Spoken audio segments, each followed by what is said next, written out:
911, what's your emergency? 911, what's your emergency? Be advised, car 4 has control of the pursuit. Proceed with caution.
Hey, everybody.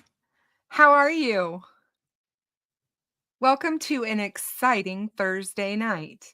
I have to tell you that I am in the midst of some really severe weather. We are having major thunderstorms with hail and high winds here. So bear with me. I'm hoping that this all goes well without any hiccups. Hey, Shadowbox. I was just thinking about you this morning. How are you, my friend? So good to see you. And thank you for all of my moderators. Please make sure that people are being civil to one another in the chat, please. And you guys all know how I roll. But yeah, I'm really excited to have Aspen Conner with me tonight. For those of you that know Aspen, what's not to love about him? But I've happened to know him now for a couple of years, and his perspective on Delphi is great. And he is a fact guy, which I am as well. I mean, I don't like to dabble in anything but facts, and so I really like that about him. And he's got integrity, and he is definitely a person who's pro-family and all of that. So he just aligns with me, and he's been on my show before. It's just been a long time ago. We both have been super busy with stuff, and I'm just really glad to have him with us tonight. And I have Frank Meister with us, and he'll be joining us as a friend, because I said Aspen and Friends. And oh yeah, Shadow. Hold on one second, guys. I'm just gonna give her a real quick bump up here. Hold on one second.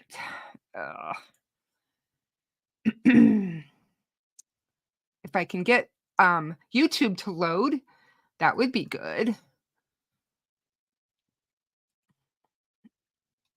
Crazy. There it is. Sorry. Okay. I just want to give her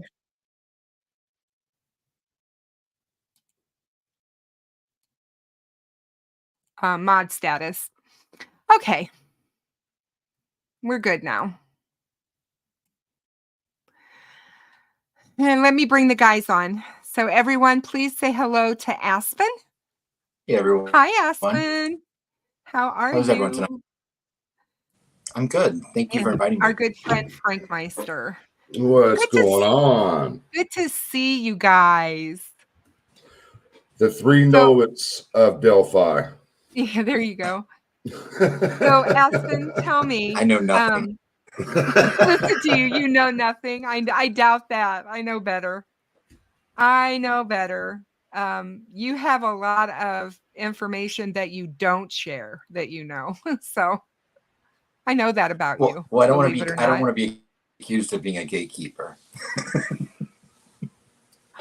No, you just have integrity. And you know that there's things that don't necessarily need to be out there. So, yep. you know, and I like I said, I respect that. I highly respect that. And I guess I'll just say, you know, if Fig Solves respects you that highly, then I have to. I mean, it's that simple. Yeah, I've learned some more information on the case. What? If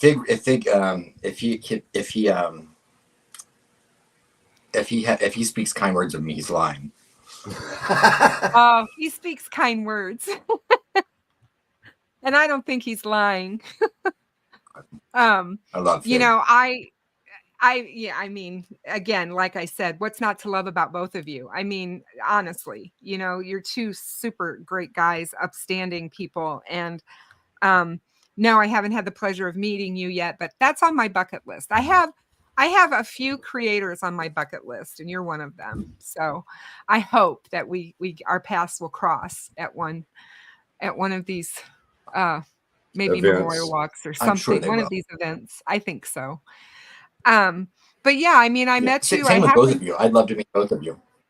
I came across you by happenstance. One evening, I clicked on It's a Crime and Shame, and there you were. And I was blown away by how funny you were. You made me laugh at a time when I needed to, because sometimes covering these cases can be so daunting, and you know what I mean, and really a downer kind of. And Deb was on there with you, and it's like I met both of you at the same time, and I was just hooked. I was like, these two people have my heart. And so yeah, I'm Deb's like amazing. I said, thrilled to have you back, and I'm anxious to hear all about your thoughts on Delphi. I want to know your thoughts on how you felt when you arrived. And for those that don't know, but Aspen went there to cover the trial that didn't happen, the hearing that didn't happen. And so,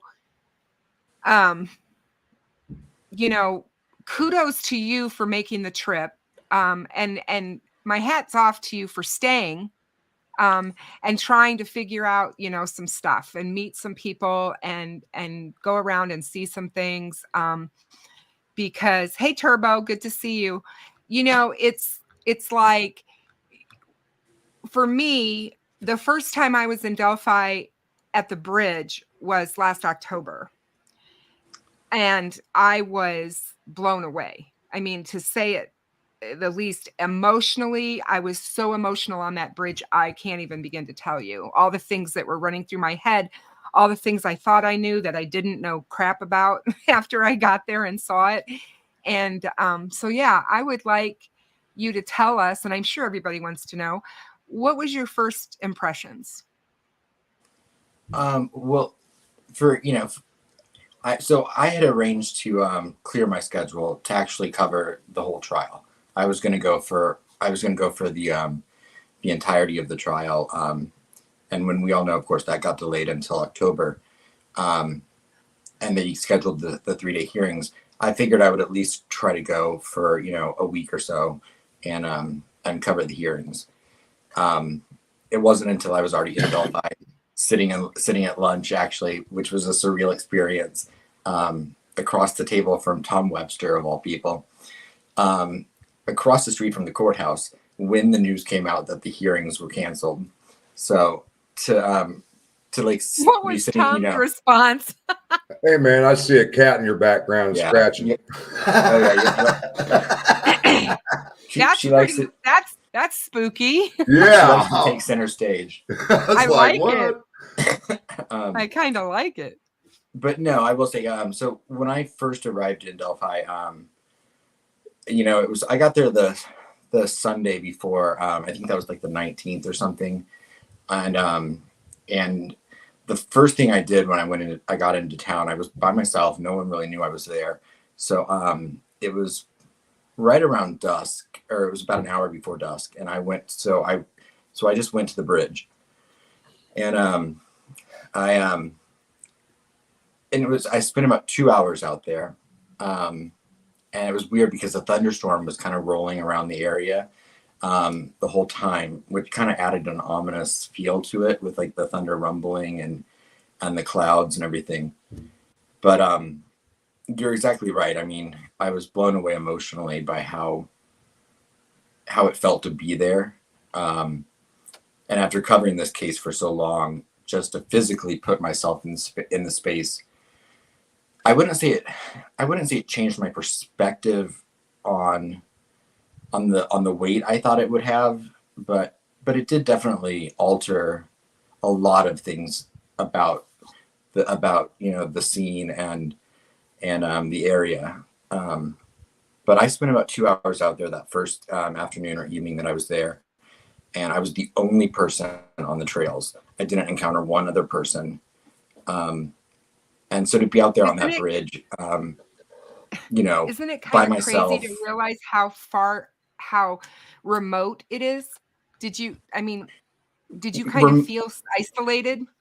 Remote, but also, I mean, when you put it in the context of how close it is to town, I mean, you're a 3-minute drive to, the courthouse. Right. So it was remote. And I would say the thing that overwhelmed me the most is that I always approached the way I looked at that area, thinking about what happened there. And, and when I was there standing on that bridge, I was more overwhelmed by the thought that if this horrible thing had never happened there, it would be the most tranquil, serene, beautiful place. I mean, there was such a sense of peace and beauty there that, of course, is overshadowed by what happened.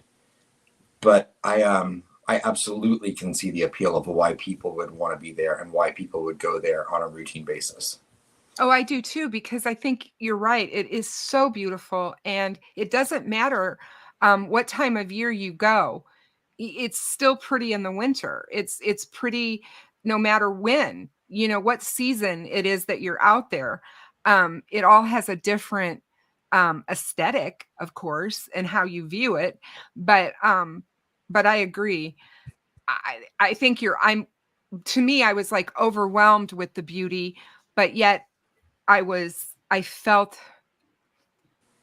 did feel a sense of peace the second time, but the first time I was there, I felt the fear. And not the fear of what the girls felt, obviously. But I felt the fear of the height, because I always knew I'm afraid of heights, and I always knew in my head that bridge was high. I mean, I wrote about it so much on Reddit, 63 feet. But until you're standing on it, and I've never even stood on it without railings, so I can't even attest to that. I just know how afraid I was the first time I walked out on it, and realized how high up it was and how vulnerable anybody would be that was on that bridge before they revamped it. The vulnerable, I told Frank when we were out there in March, a big wind comes along and it could knock somebody off of here. I mean, we get some heckish windstorms around this parts in the Midwest. And I mean, it takes some cojones to go up there. Let me tell you something. The first time I ever went up there was in October. And this is before the bridge was ever redone. Stepped on there and took 5 steps. I looked, and I turned around and I said, F you, somebody else can do this. The second time I was out there, went to the crime scene for the second time. The third time I went out there, went to the crime scene, I felt peace because at that time is when they had arrested Richard Allen. It's like a weight was lifted off my shoulder. It was more peace than it was the times I was out there before because I don't know how people are religiously, but I felt the girls there the first few times I was there at the crime scene, But the third time I went out there, it was like peace because Richard Allen had been arrested and the girls were at peace. I don't know how people feel about religion, but I feel that if they haven't got the person, the victims haven't crossed over yet until they get him. And when they got him, it felt like they had crossed over and said, yes, we're at peace now. So. Very cool. Yeah. Yeah. I mean, that was definitely on my mind as far, when I was out there. It was, when you stand at the, for anyone that has not been out there, now that the bridge has been upgraded. I don't know, revamped, whatever you want to call Revamped. it. Right. Revamped. So you walk, you're able to walk, a distance out on the bridge, and then there's a guard railing. But when you stand at that railing and you look, you can still see, for as far as you can see, especially this time of year with the tree coverage, the bridge and what it looked like in its original form. So, I mean, it wasn't lost on me that I'm sure it would have had an even larger impact having been there before it had been revamped. Yeah. I think it's hard to imagine, and I've talked about this with Frank and some others. When you go to the bridge now, after they redid the entire trail, a lot of people who didn't follow this case from day one isn't aware that when you get dropped off at Mears and you walk that short walk to the T, basically, where you can take the 505 or the 501. And for people who don't know, that 505 means 505 steps to the creek. Mm-hmm. If you take the 505, which is that trail, it's 505 steps to the creek. The 501 trail, which the girls took, is 501 steps to the bridge. That's what that means. But anyway, so if you take the 501 and you start walking it on February 13th, 2017, that was, you walked and then you would have to go. We lost him. Nope, there he is. There he is. You'd have to go up into the woods, actually walk into the woods, and you would hit like this, what am I trying to say? Like a fence. A barrier. A barrier like, and you'd walk past that and you would come out and there was that big red barrier kind of like thing that was there that's no longer there, that they took away. And so it wasn't just a straight shot like it is now. We lost him. Yeah, he'll be back. And go ahead. And that to me is telling, because to look at the bridge the way it is now and to look at the trail the way it is now is not like it was the day the girls disappeared and Richard Allen was there. It's not.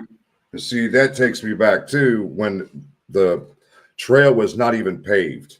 It was all dirt and rocks and stuff.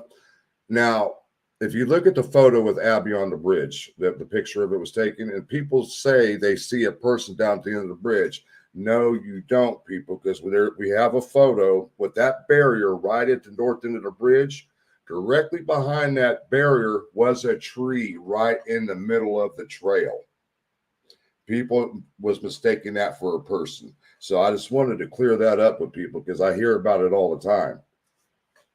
There he is. I knew he'd be back. He must be getting storms out there too. There you are. Sorry, yeah, I'm not sure. I don't usually have the internet connection, so I apologize. You're totally fine. We were just talking about how the bridge is different today and the trail is different than what it was actually on February 13th, and especially the trail part where you walk, because back then you had to walk into the woods and then kind of come out, and you don't really do that. This is like a straight shot trail, and Right. and it wasn't like that, and a lot of people miss that, I think, that Right. didn't follow the case from the very beginning, because a lot of people don't talk about that. And I do think that that makes a big difference, because people have talked about what you can see from the first platform and how you can see things happening on the trail. Back then you couldn't, because Right. they had to walk up into the woods and then come back out. Well, So and there's a even big even difference. with the paving of the trails, you're even. I mean, I know it's not much, but I mean, you're even at a 6 to 8 inch elevated height on a stable surface. Whereas if you think about the juvenile witnesses when they encountered, I'll say bridge guy, Yeah. because, Right. even the perception of height and spatial difference would be different than, even just being on that uneven surface. But when I was standing, I actually went out to the bridge the second day I was out there again, not alone, and I had someone take my picture, standing at the time where I thought was the first platform. It turns out I was about 4 feet closer than the first platform would have been. Yeah. And they stood at the beginning of the bridge, and they took my picture, and I was facing them, like I was dead on facing them. And you can't I sent it to a couple of people and said, what would you be able to tell from what I look like in this picture? And, none of them guessed the same height. None of them guessed my even hair color. And most of them none of them could tell any of my facial features. And I was directly facing the camera. The one that you sent me, you're on the bridge, but I can see you perfectly in that one. I So think it's closer. So it must be closer. I was going to show it, but do you care if I show it, or? I would Yeah, I think mean, it you can would show be. whatever. I would think it would be. I don't want to upset you by showing a picture of you you don't want me to show. No, if I sent you a picture, you can show it. But I'm not sure if I sent you the one where it looked like I was on platform 1. Yeah, That's where you. That's the platform picture 2. I have. Yeah, that's at the end of the bridge, of course. That's at platform 2. Right. But what's cool about this particular picture, and I like these pictures, is you can see what the bridge looked like back then. Mm-hmm. And you can see how freaking far. This is from platform 2 where you're standing. You can still see that's the end way down there. I mean, it is a long way across that bridge. 863 feet, I believe. Yeah. From north end to south end. Yeah.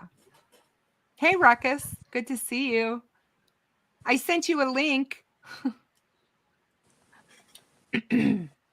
But yeah, I mean, that's, and I get it. I mean, I don't know how well that you would be able to see someone. And if someone was trying to cover their face, that would be an issue as well.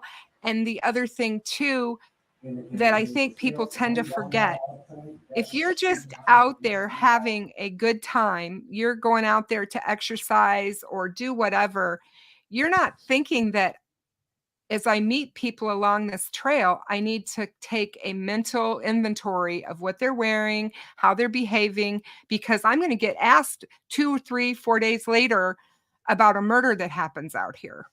Exactly. The same with the girls, the teenage witnesses. Same thing, why do they have different descriptions? Because that's what we do as human beings. That's You're what not going to happens. be 100% accurate on a description, no matter what. People Right. can see the same picture and see it in a different perspective than you, I, or Aspen. That's just a fact, you know. Absolutely. Yeah. So what were you taken back by? Yep, Or were you? He's buffing again. Looks like he's going to have to back out again. Oh, there he is. All right. You know, I was taken aback by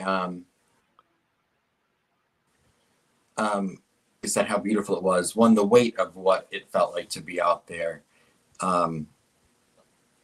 Two, or the other thing is, I never really realized if you were to like go from the north end of the bridge down the path to the crime scene, how short of a walk it really is. But the incline and decline of the hills is the problem.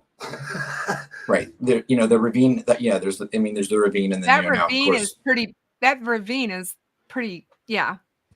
right. And then of course it's private property. So I mean, there's the purple paint and the white and the barbed wire fence, but it doesn't take long to get from the north end of the bridge to Ron Logan's property there.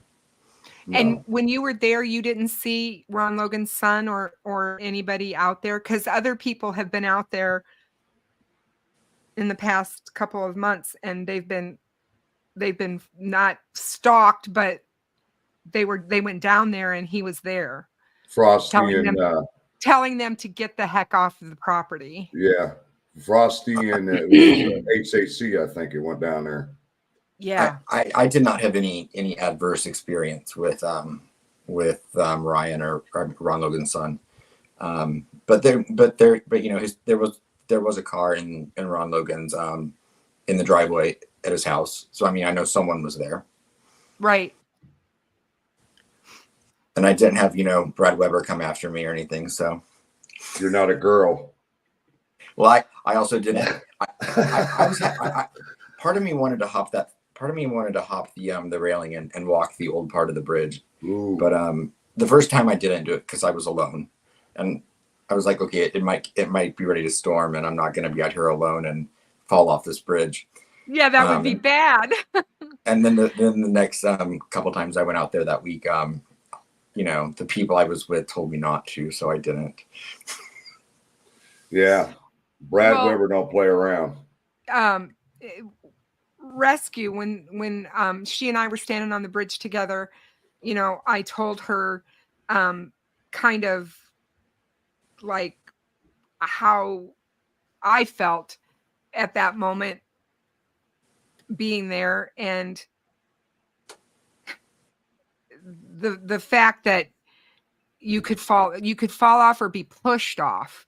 That was one of the things that I used to wonder about this whole case, is why did he march them down the hill? Why did Bridge Guy do that? Because if it was somebody that was out there that just wanted to commit a murder, as somebody said, he was out there hunting people to kill people, you would just push him off the bridge. Right? Yeah. I mean, how easy? Can you imagine being on that bridge and having somebody come towards you that was going to come past you? I would lose it. Yeah. Let me tell you a little story that happened out there the first time we were out there. I don't know if you guys know who Stories of the Stones is. Yes. He's out there. Well, he was with us in March and in October. Well, the first time I ever went out there, he had a tripod, right? Yeah. With his camera. He set it up on the second or third platform. Within 5 seconds, a gust of wind grabbed that sucker and threw it into the creek. Oh my God! Phone, tripod, the whole works. So, and it's no joke up there if the wind's blowing, because you have nothing to block that wind whatsoever. Yeah. Absolutely.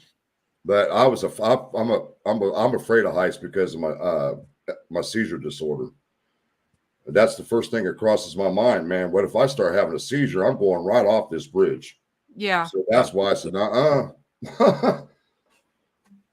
Yeah, I have a terrible fear of heights. Really, I mean, just the fear, the idea of tripping seems to be the most likely hazard one would have on the bridge. Right. Yeah, because I remember when Hoosier was talking, you know, he did the boots on the ground videos early on, like 2018, I think, and they were wonderful. I mean, he walked everything, and he walked the bridge, he walked everything, and it was like the bridge You part. mean Bruiser or Cold Case? Cold Case. Okay, Hoosier. thank you. Hoosier Cold Yep. Case. And he said, you know, that those railroad ties were mushy, like that. I mean, you know, the wood was so old and so it was like a sponge, kind of. Yeah, And railroad ties absorb water. Like a I'm thinking to sponge. myself, you know, you could put your foot through one of those and be down at the bottom of the, you know, yeah, for sure. So you did make it to the crime scene, and your thoughts on that? Did you were you surprised at how close it is to the creek? Were you surprised that you couldn't really see the bridge? Were you surprised were you surprised by any of it? I mean, did you see the tree? Did you, you know, what did you think? It's a little disorienting when you're down there. I think because of the time of year. I can't speak tonight. Sorry. The vegetation clearly poses a whole different obstacle of you know, perceiving where you are and how things are. And those little sticker things that were like made my legs feel like they were on fire the whole time I was in that area. The thistle bushes. The thistles, What, yeah. those little burrow things that, you know, it's The like birds? the things that, you know, Oh, the birds. Yeah, that, bird, that yeah. get stuck on Yeah. you, the cockleburrs, we used to call them as a Yes. kid. I don't know what they are. yeah, and it feels like something's eating your leg up. Mhm. Yeah. You know, so I mean, that alone, and like I said, you know, just having, you know, 6 inches of vegetation on the ground, you know, everywhere, kind of can be a little disorienting as far as where you are in, you know, conceptually to where you know, the actual crime scene is. And the flow of the creek was really high that day, which that was interesting to me because the day before the water was much clearer and the water was much calmer, and literally 24 hours later it was murky and It's because of the moving rain, right? so You much guys had faster. rain. Yeah. Yeah. And that's what happens. I mean, when we get rain here, and if we get enough, our creeks just become swelled, muddy, you know, places. That's what happens. But no, What being do down you there was overwhelmingly, I mean, that was incredibly sad and overwhelmingly just somber feeling, you know. Yeah, to know that you were standing on it's almost like hallowed ground, because it's like, you know, that's where they lost their lives, and I think that makes that feeling that you have. Well, and knowing that none of it, you know, knowing that, you know, in a way I don't have a right to any of that. Like, that's not like, you know, that you know, I definitely felt like, you know, there was a part of me that was, you know, like Intruding. Yeah. And something Hey. that you know, which doesn't belong to me and doesn't belong to anyone. Hey, Aspen, Exactly. when you saw the river, the creek the next day when it was elevated and murky, Turbo wants to know, did you see any fish? Not when it was murky and the water was moving faster. The day before, when it was much clearer, I didn't see fish, but I absolutely think you can see where you could have seen them had they been in the water, even from the bridge. The only thing is that in the wintertime, the fish really lay low. They don't really, They're dormant. they're dormant because it's so cold. Right. They're not moving around like they do in the summer. It's really odd for me to think that anybody in the wintertime would want to go out looking for fish or looking at fish. But that's just me. I've always thought that was an odd comment to make by Richard Allen. But yeah. Did you look at the bank did you walk to the edge and look and see how high the bank was there? What did you think of that? It was hard to tell because, like I said, the water was quite a bit more elevated that day. someone went out there a week later and filmed themselves live at the crime scene. And it was interesting to watch their footage, having just been there less than a week prior, because there were some differences even in the level of the bank from watching what and they weren't in the exact area, but the bank can change dramatically even depending on where you walk up to the water at. Well, also you got to think of this with the water elevation that time of year, it eats away at the bank too. Mm-hmm. So, and it didn't look the same when I was out there from back in 2017, and it was blatantly obvious. You could tell there was a lot of erosion on the banks and things of that nature. So, right. And you can absolutely tell, even in the area, the floodplain area, where when it does flood down there, where Right. that is compared to other parts. Yeah, exactly. And see, a lot of people don't understand is that area back in the settler days used to be the gravel pit where the settlers would go and pan gold and stuff. I didn't find any gold. Oh, it's probably all gone by now, I would imagine. But I do know that there's people that still go out there and pan in that creek. One thing I will say about the crime scene area too is that there's no shortage of branches, fallen trees, or sticks anywhere in the area. I'm glad you said that, because I've heard other people say they didn't feel like there were, and I mean, I'm a clumsy person by nature, but let me tell you, I tripped at least a dozen times over just things I didn't see on the ground. But I mean, there were fallen trees, branches, and sticks everywhere. and what you expect in the wooded area. And one of the reasons is because, sorry, got a frog in my throat. Ribbit. Along that area and by creeks and rivers in the Midwest, we have trees that are I'm trying to think of what I'm trying to say here. They're known for having very smallish branches. They don't get super big. They stay smaller, and so they break really easily in the wind and stuff.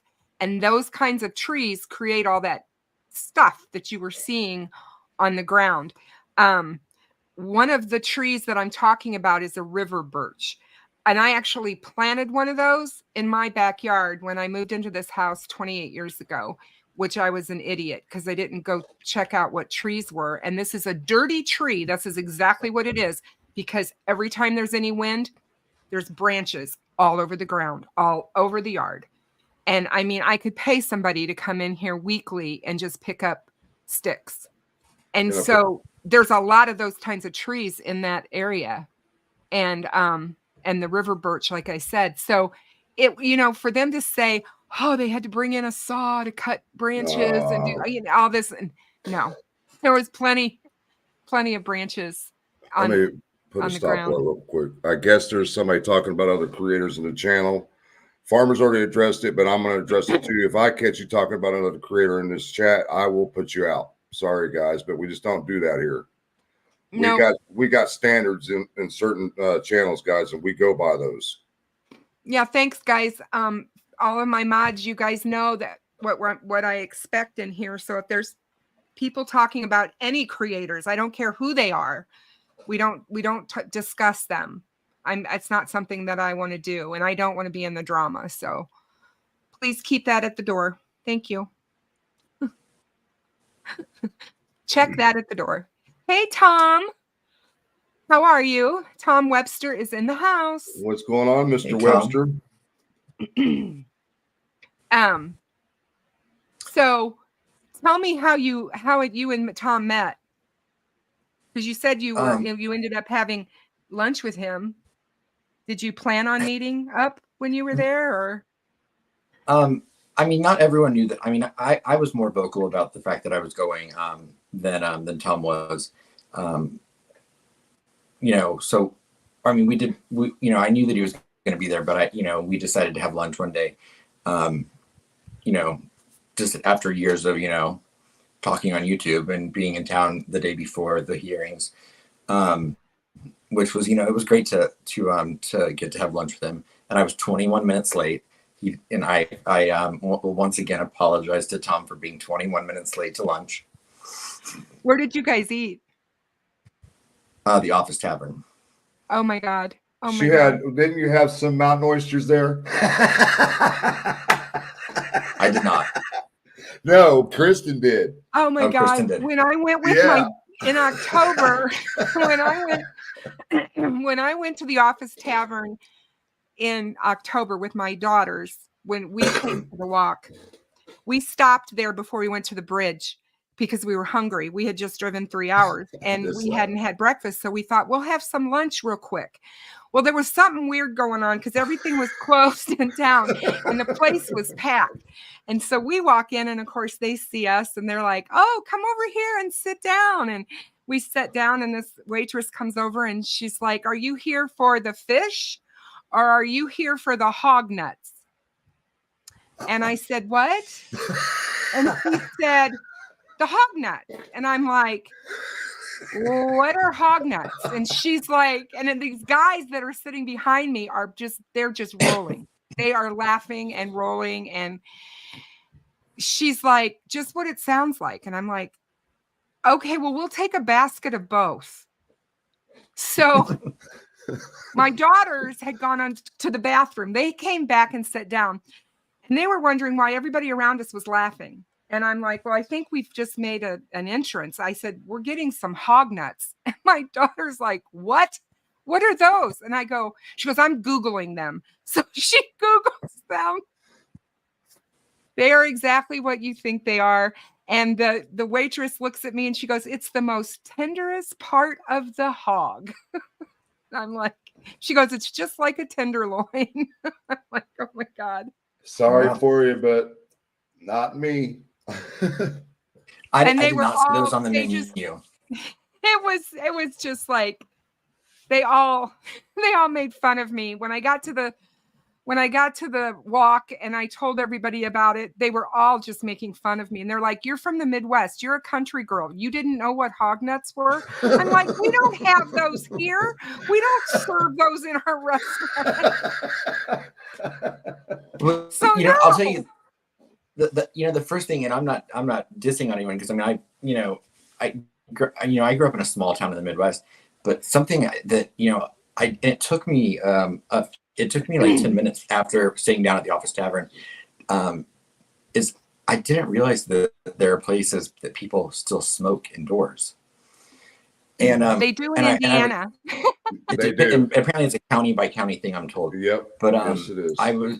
I was sitting there and and I was kind of like, and I'm not dissing on anyone, I mean, it was their establishment, everyone was incredibly kind, but my eyes starting to kind of like burn a little bit. And I'm like, and I'm an occasional smoker. So, I was like, why do my eyes burn? And then I looked down and I'm like, is that an ashtray? Like it's just so far out of my, reality at this point that I was like, oh, there are people smoking. And then you walk out smelling like nicotine. Yeah.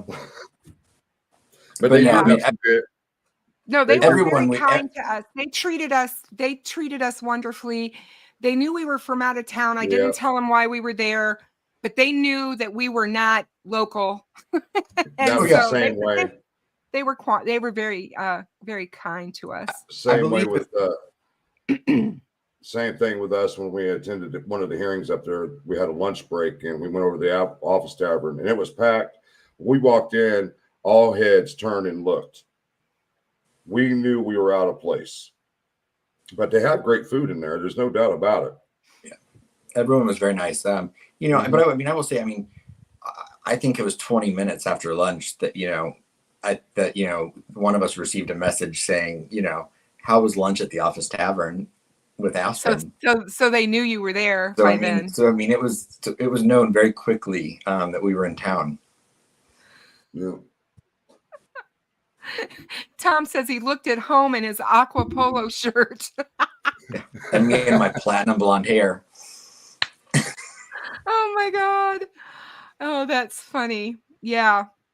Yeah, Because they were probably like, we were sitting there when the hearings got when the document came out that the hearings were canceled. And I what was was your like, thoughts when that well, happened? What did you guys say? I was like, should we email Faith for the documents, or should we walk across the street and ask for them in person? That's funny. Because I mean, Tom says he was pissed. Yeah, I can imagine. I can imagine that you were, because you know, to go all that way and to plan all that, you know, and then to have it canceled. Yeah. I didn't, honestly, guys, I didn't think they were gonna. You know, Frank can tell you that. I did not think that they were going to do that. I was floored when because she waited so long, and I really just didn't think that that was going to happen. But so, yeah, I mean, I agree. I Well, was and, mad, and I wasn't out money or time. Yeah, we had already made our arrangements, rescuing all of us. We had already made our arrangements Sunday night. And then the next morning I woke up and I just happened to get an email from the court saying everything was canceled. And I said, really? I was hoping to get to meet Aspen, Tom, and all of them there that day. You know, there's only a few that we haven't met that's been out there. So, right. Yeah. Now it's a sit and wait game. I mean, again. I knew it was a possibility. I mean, I knew that, you know, of course I did, you know, being out the money, of course it sucks. But you know what? That was my choice. You know, no one made me do that. That was, you know, thing I chose to do, and I'm not going to put that on anyone else. The effect I feel the worst on is when you think about, you know, the you know, logistics of scheduling all of those things, and I'm talking about the families when I say this, but you know, they had to have had prepared themselves to take 3 weeks off of their lives basically to attend to attend that trial.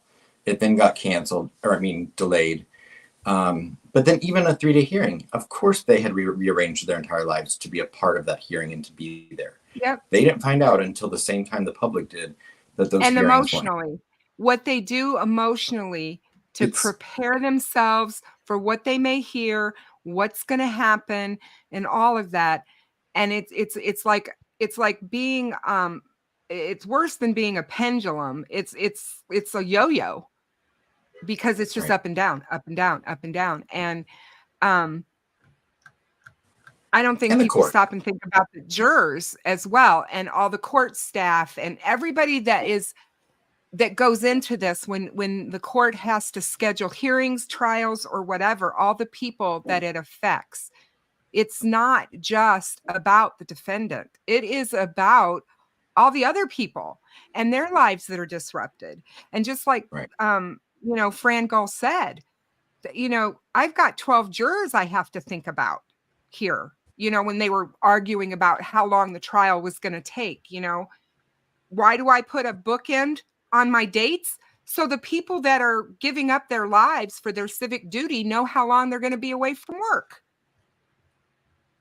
Right. And I'm not going to criticize I'm not going to criticize anyone for wanting more time to present their case.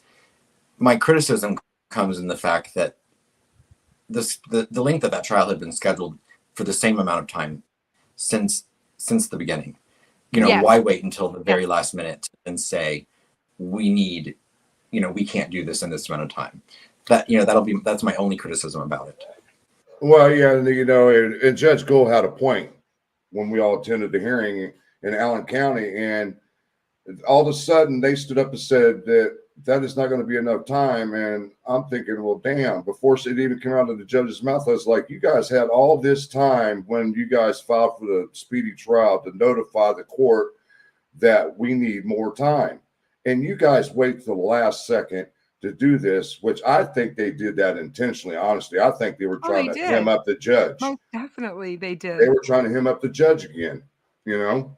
I think that they don't have a logical defense of this person, and they are they are grasping, like all defense do, because that's what they're supposed to do, is try to find everything and anything that they can to throw at the wall to try to get this. But what I wish they would do, in my opinion, is I really wish that they would focus more on Richard Allen and stop with the antics, because that's sometimes what I feel like they're doing.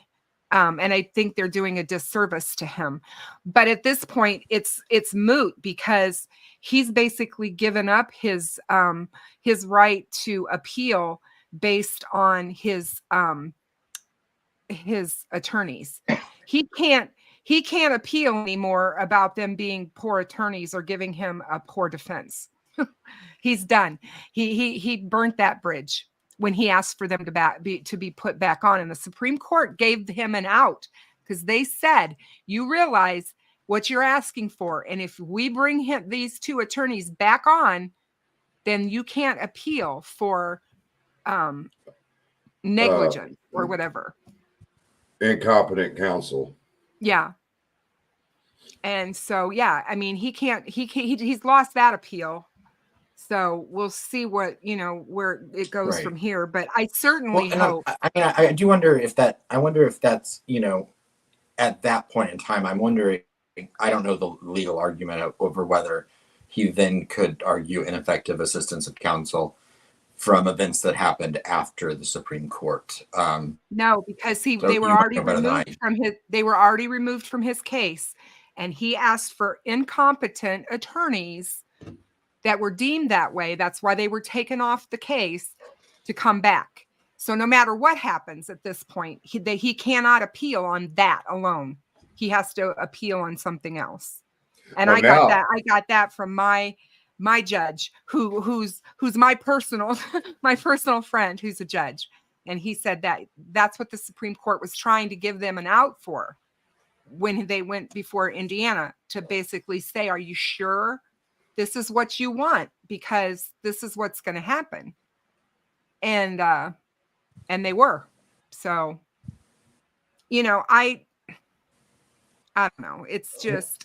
Now, do the two of you think that they that they're going to file another original action trying to remove Judge Gull now that she denied their request? Me and Kristen talked about this. I said it's awful funny when she made that ruling. They haven't filed nothing, haven't said anything. They haven't responded to Nick's response to their dismissal.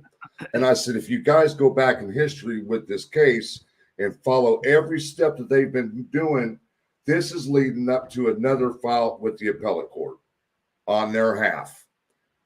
And that's just the way I feel about it. I look for them to try to go, well, they can't go straight to the Supreme Court, because they were told the last time, you overstepped. We only heard this case because it's so high profile and it's already here. We'll go ahead and listen or hear this. They could have actually kicked it, which is what I thought they would do, kick it back out and say, take this to the appellate court first, like you're supposed to. Because again, file your and I know that, it's really a moot thing to argue about how these attorneys behave. But at the same thing, that the thing that makes me angry about Rosie and Baldwin is they're touting all the time in their motions about how they have 70 collective years of experience or 100 years of collective experience. And I'm like, then you freaking know better. You know that you're not supposed to do this, and you know the proper channels of how the court process works. So why are you doing this? Well, when you don't want your client to be in court, and you know that the longer things are delayed, that benefits the defense. That is a defense tactic, because the longer you delay going into court, I'm serious, people die, witnesses die, witnesses forget. The longer that we go, witnesses get cloudy. They're hoping for all of those things. Trust me. And see what I see happening right now, this is just my opinion as of right now, since we have not heard or seen them file anything. If they file with the Supreme or with the appellate court, this is going to delay the trial even further, which is a tactic, because if he's in jail at the 2-year mark without being in trial, Indiana law says they have to give him a bond hearing.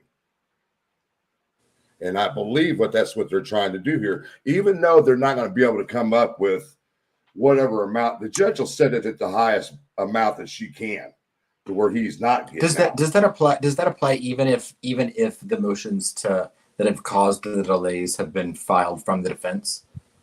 I'm not really sure. That's a good question. That would be something I would need to look into. Turbo Time is real good at that stuff. She's more up on it than I am, but I will look into it. Tom's right. Bond hearing, even though murder charges don't allow bond.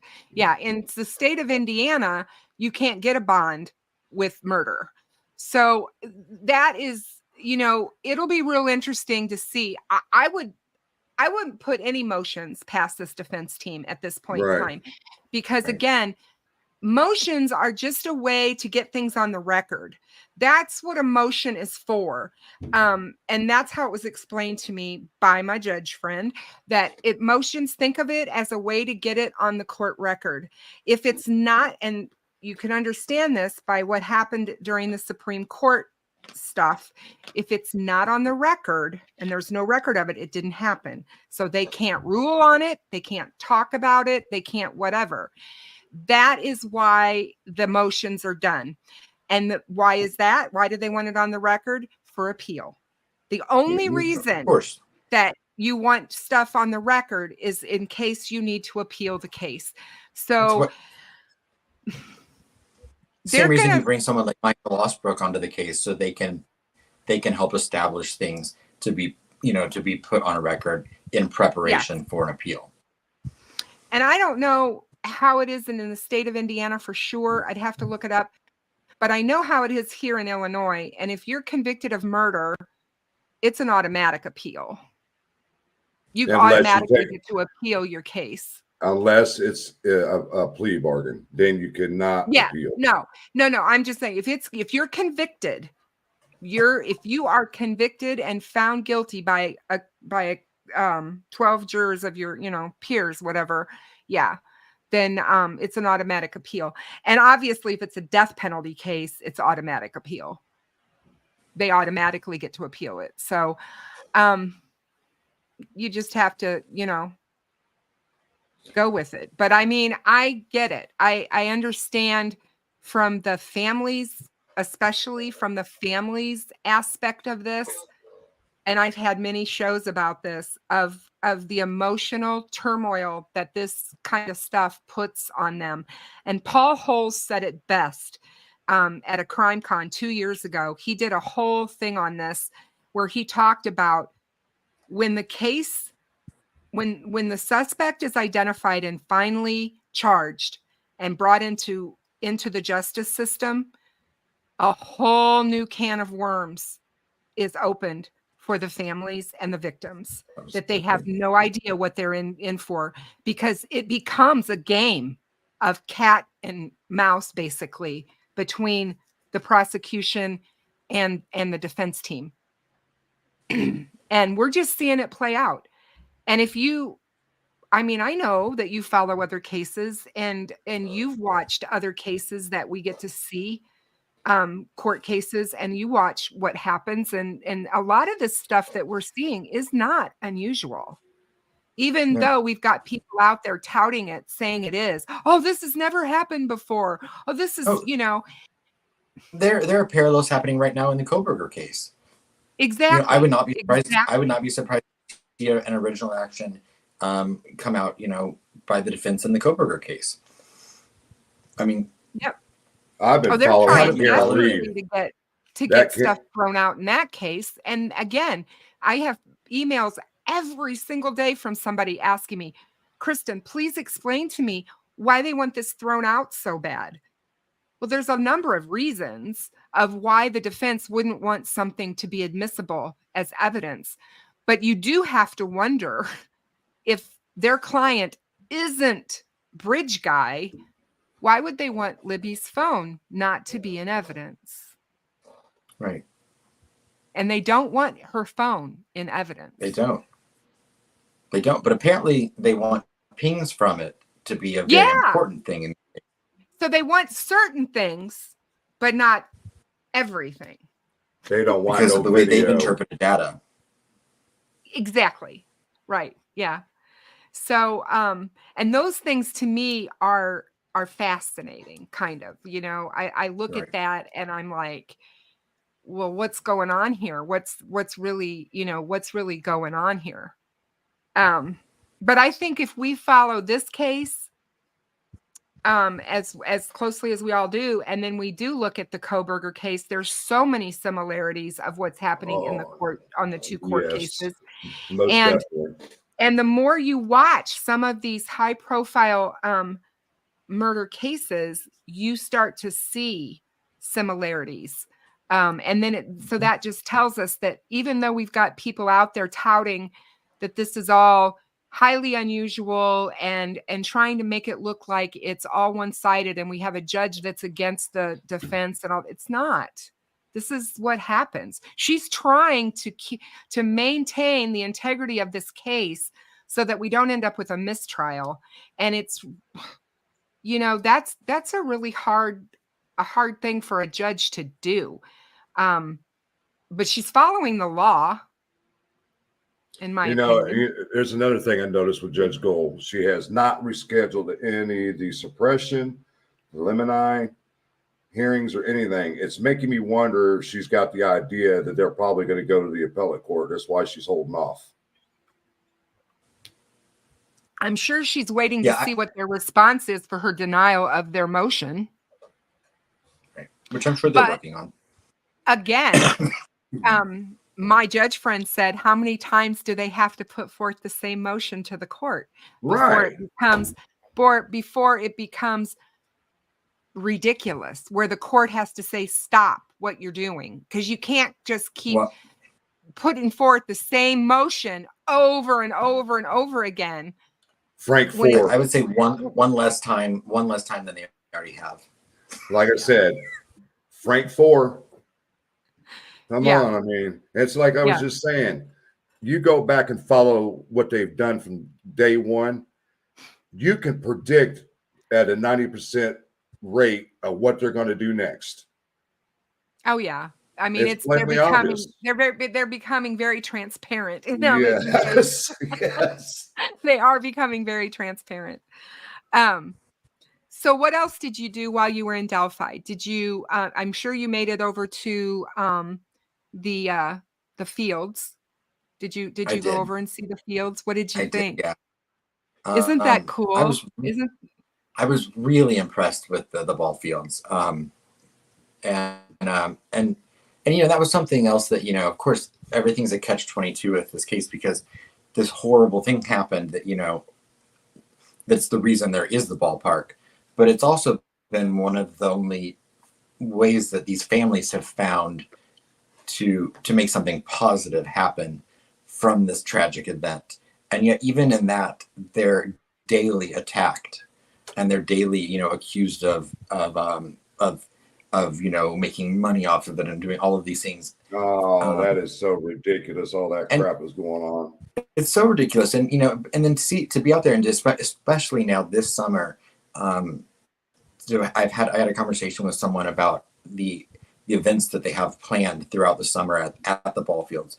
They almost every night have something going on out there with different leagues, different events. Yep.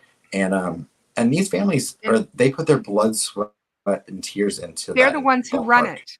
They're the ones who run it. They run the concessions. They do. They do the one, and they find joy from it. Yes. Well, you know what? It's also a thing that they could use to keep their minds off of actually what's going on. Diane Erskine planted all the flowers that are out there. That's Abby's grandmother. They mow it. And they mow they do all the upkeep. I mean, when I was there in March and met with Becky, when I first drove in, there was this guy on this big, huge equipment thing he was in the parking lot grinding gravel. And I'm like, oh, that's cool. Well, I didn't realize until an hour and a half later it was Mike when he came inside and I got to meet him.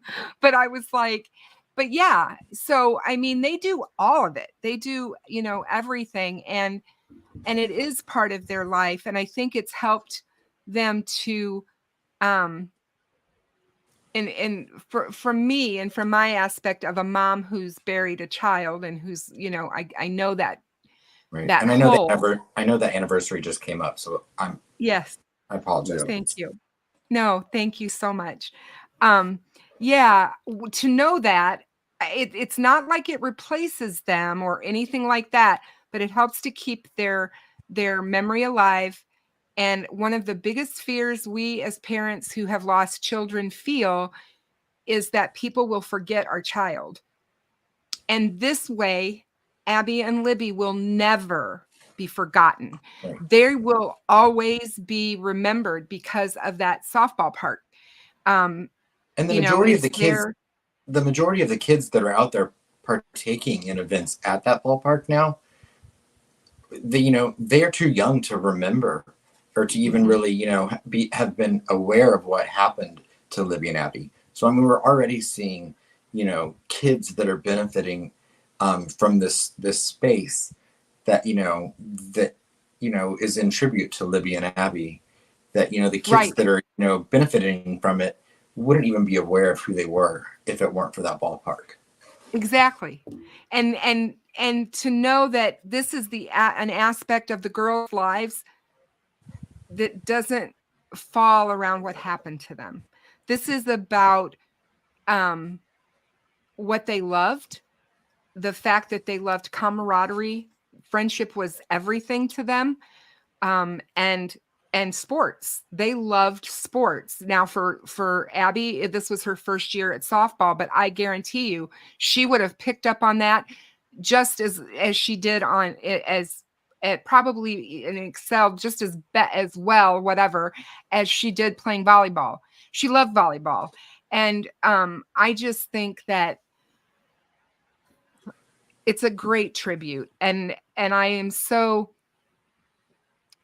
so happy that they have it, and that I think it's ironic that it is so close to the trails.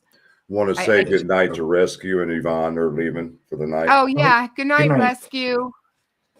Thank you so much for being here. And Yvonne Darwin, good night also. Yep. Good night, Yvonne. Thank you for being here. Sorry, I don't have chat pulled up, but good night, you guys. Yeah, they were talking to you too. They're like, Aspen. I'm like, but yeah. It's hard sometimes when I have guests on to follow chat so closely. I'm trying, but that's what I'm doing right now. I know it's hard. It's so hard. I have the same problem. I wanted to ask you about, there's been so much happened since the last time you and I talked in this case, and there's, the antics that went on last fall. With the attorneys being pitched off and all of that, and the stuff that was leaked and everything. Do you feel at this point in time, where we are right now, do you feel he can still get a fair trial? I believe he can get a fair trial. Okay, good. I'm glad you still feel that way. Because there's a lot of people out there that don't, and I'm just like, no, I think they can find 12 people that can be impartial and listen to the evidence that they hear and make a decision.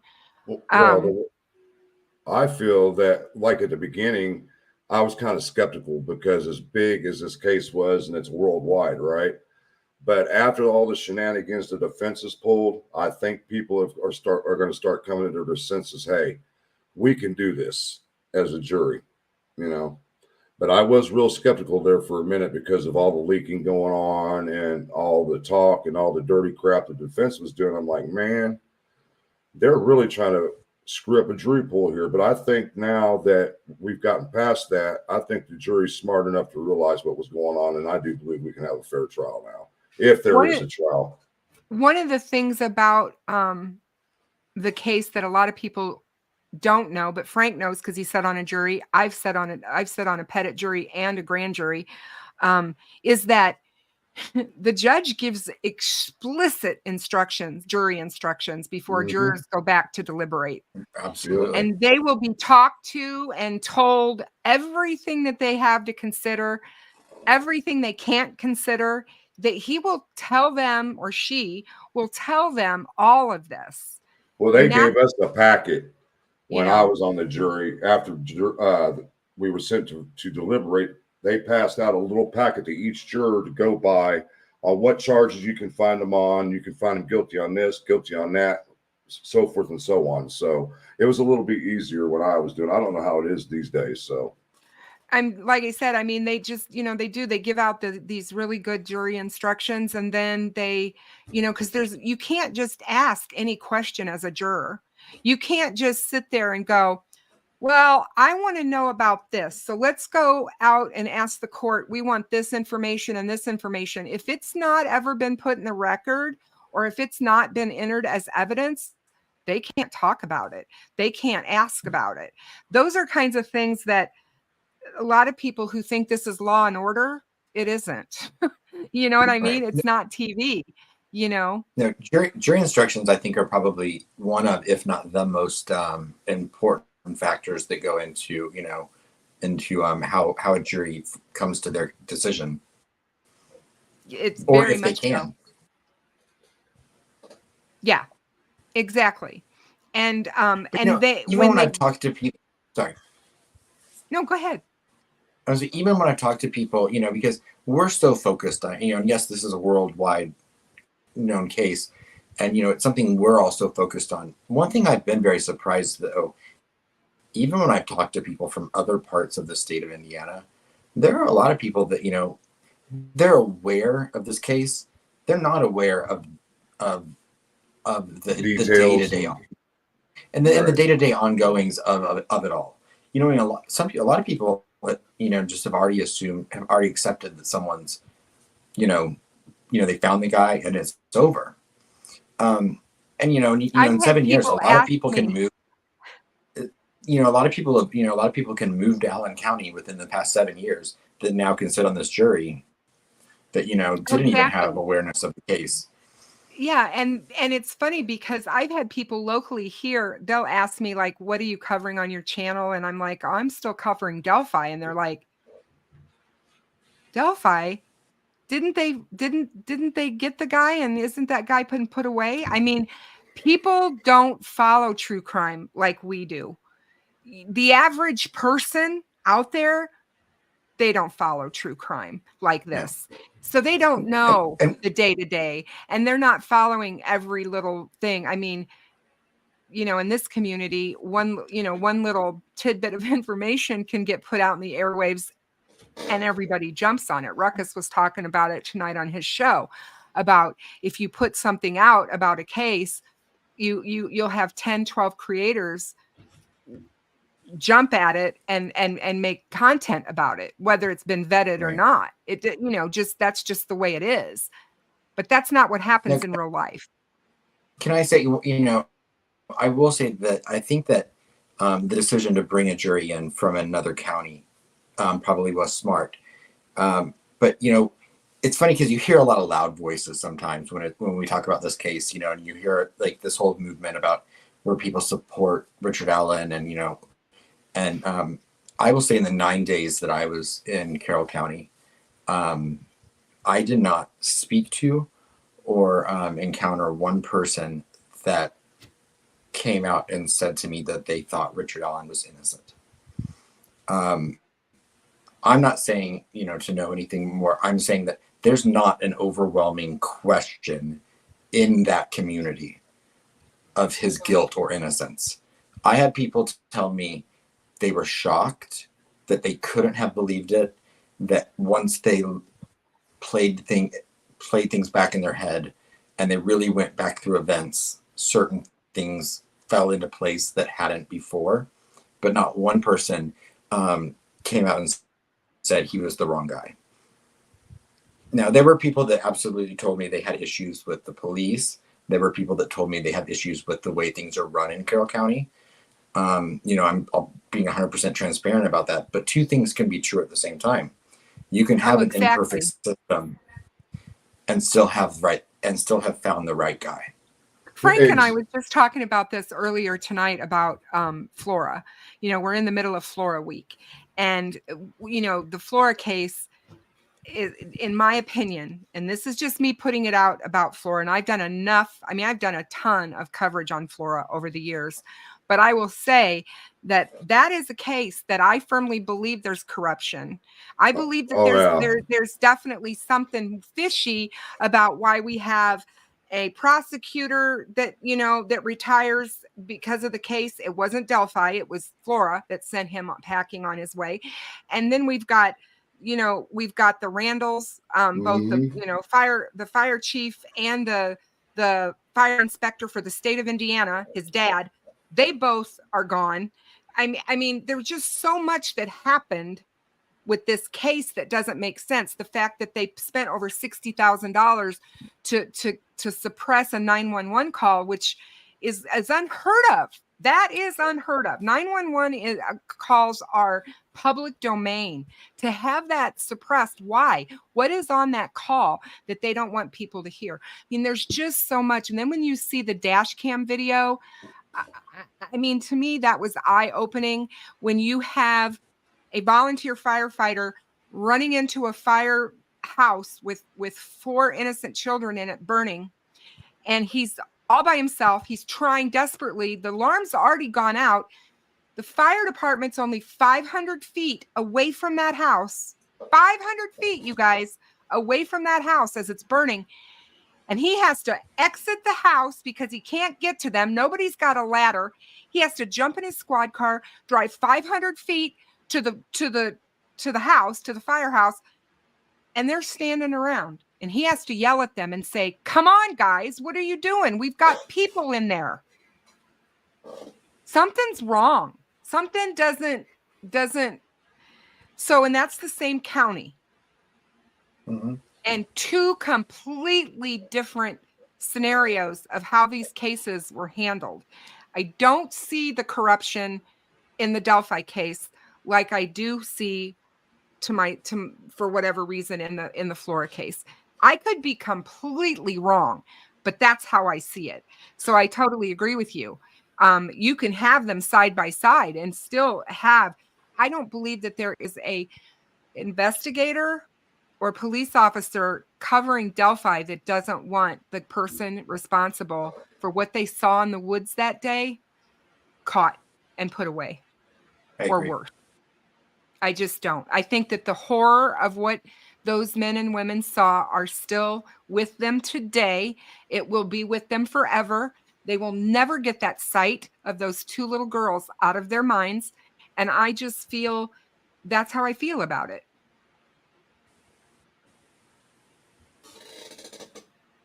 So, yeah, I guess there we are. You got my mind because the floor thing, it just really bothers me that the person who owned the house was on the town board. Then his older brother is on the Carroll County board. And I'm like, how convenient. Small town America, right? Exactly. I'm like, what's the chances of this happening? And I'm just like, man, the older one, he's got some pull. 2.5 years ago, when I was covering Flora, I would do a Delphi show on a Tuesday night, and then on a Thursday night, I would do a Flora show, or vice versa, whatever. And I am telling you what, I would have people come into my Flora show, and they would be like, "This has nothing to do with Delphi. Don't even bring Delphi into it. This is not racial. Please don't talk about race." People would go off on me. I mean, it was like, there is a real mindset around these 2 cases, and it's really strange. But you hit the nail on the head. It is small town America. And I said for a long time, in these small communities, small Carroll County, because Carroll County's small, the good old boy network. And a lot of times, if they did screw up, they don't want that found out, and they're doing everything they can to cover that. They don't want outsiders coming in and checking and doing and all this. And that's why they took and made everything so secretive. And you know, the thing between the two cases, there is one common denominator between both cases. All the same law enforcement officers, all the same firefighters worked both cases. And they've always made such a big deal about Becky being the one who appraised the house. She appraised the house in September and it burned in November. That's but it doesn't have anything to do with Becky. Doesn't have anything to do with her appraisal. That's her company. That's what Becky did, right? It's awful funny that she was out there to appraise it in September and this fire happened, what, 2.5 months later? What a coincidence, you know? Absolutely. Yeah, and I can't speak as much to the Flora stuff. I do want to give a shout out to everyone that really continues to bring awareness to Flora, because it does need more attention. And so kudos to anyone that gives their time and energy to showcasing that case. And I know there's like the Flora week going on right now, and I applaud everyone that's partaken in that, and just anyone that. Hey, I'm up for a groundswell in Flora. Thank you, Aspen, because it's the truth. It's something that has always bothered me since I found out about Flora, because Flora happened before Delphi. Flora happened in November of 2016. And when Delphi happened, Flora took a back burner. And whether you like it or not, that's exactly what happened. And their case is just kind of, and I've talked to Coach Kev, who's a firefighter, met him. Thank God I finally got to meet him in March when he came to the walk. But, Coach great Kev perspective said, on everything. Well. Oh my gosh. I have so much respect for that man. And he talks about, how hard it is to prosecute arson. Arson is not easy to prove. It's hard to prosecute. I get all of that. And I do. But my goodness, here we are 8 years later, and we still don't have any, we're not in my opinion, any farther or any closer. Maybe I'm wrong. Maybe there'll be an arrest tomorrow, but they are sure tight-lipped on that investigation, and they won't talk about it. They don't hold press conferences. They don't let anybody know, The appraisal was for financing. Because they took out insurance on the property. It was appraised at $40,000, and they took insurance out for over $250,000. I think 5 times what the 5 house times was worth. the amount of what the house was worth. That is weird. Yeah. So and like I said last night on Ruckus's channel, I'm down for a groundswell. Go over there to this the town hall and pick it like you wouldn't believe. Yeah. Can you call it something different? Yeah. Me and her talked about that today. I wouldn't call it groundswell. I'm just making an observation of what we could do. Okay. Right. I don't want to be associated with none of that groundswell people. You know what I mean? But And another thing that came to my head yesterday, I said, I understand there's no gag order, but it's like somebody in that town got to all the residents, you better keep your mouth shut. Yeah. Because nobody's talking. Nobody in that town's talking. Yeah, the appraisal was for $150,000. No, the appraisal. The appraisal was for $150,000 is what Lisa said. $44,000 is just the amount on the tax rolls. Hey, Lisa. Yeah. So, but I will say, even with Delphi, you don't have locals out there. You don't have any of the teenagers out there, talking. I mean, these girls have all went 7 years. They've not been on YouTube lives. They've not done. You haven't seen Betsy Blair go on YouTube. You haven't seen, Sarah Carbro. Even there's definitely a sense of kind of closure of keeping their mouth shut in that whole area. I feel like. I think that the other thing one thing I was glad to see about the area is there's a huge support for the families at Delphi, at least, and they really have their back. Yes. they're very protective over the families, and I think that's thank God someone is, because the public at large has not necessarily been kind or tried or had the families' backs. No, exactly. I would have to agree, because I have spent many hours and time with Becky personally, on the phone and in person. You will never find the kindest woman ever. She is so Sweetheart. kind. She is a sweetheart. She couldn't hurt a fly. Mike's the same way. Strong. Yes. Very strong. Kelsey is very strong. I told Becky, I said, I can see where the girls get their strength. They were raised by a very strong woman. And, she smiled, and I said, but it's the truth. You can kind of see where that comes from. But, let me back in real quick. One thing about Becky, she's got experience in this due to the fact what happened years ago with her grandparents. So she's been through this. She knows what to expect. She knows the things that she needs to do to be a strong woman. Yes. Yeah, she's, like I said, she has been through it, and I just hate it when I see continual chatter, whatever you want to call it, in the groups and where the discords and all the stuff I hear about, where people are still trying to throw them under the bus. I just don't understand it. I never will. Sickening. It just makes no sense to me why you would want to hurt people or make their pain worse over the loss of children. I mean, any loss, right, for that matter, but especially the loss of children. It's just, to me, it's just bottom feeders. I mean, Australia, man, I won't use his name, but what would be the motive for family to kill their own children?